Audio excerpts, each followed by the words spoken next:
Polisi memukul anak Labuhan Permai. Apakah boleh ditindaklanjut ini? Padahal tidak ada salah apa-apa selain berkendara. Terus, itu ditampar ya. Tak terima mobil didahului, oknum polisi bawa senpi laras panjang tampar warga di depan anak-anak. Tengah ramai detik-detik cekcok warga dengan beberapa oknum polisi hingga berujung penamparan di depan anak-anak.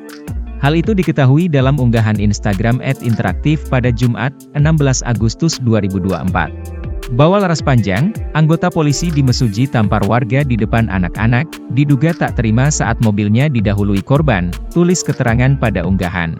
Pada unggahan, terlihat seorang oknum polisi mendatangi rumah salah seorang warga.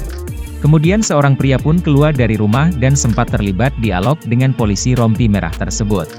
Tak lama, salah seorang oknum polisi lain tiba dengan menenteng sebuah senjata api laras panjang mendekati keduanya. Tiba-tiba saja ia lantas menampar satu kali ke pria berkaos putih namun tak dibalas, ia hanya menunjuk ke CCTV rumah yang sedang merekam.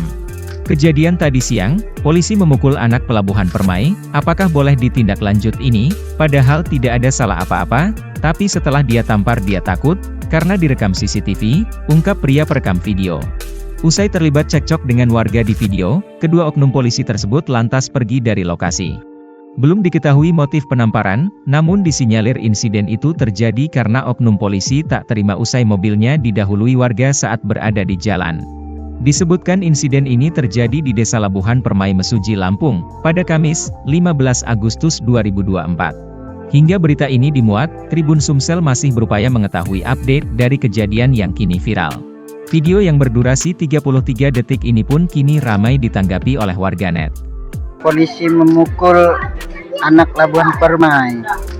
Apakah boleh ditindaklanjut ini? Padahal tidak ada salah apa-apa selain berkendara. Terus, itu ditampar ya. Download Tribun X sekarang. Menghadirkan lokal menjadi Indonesia.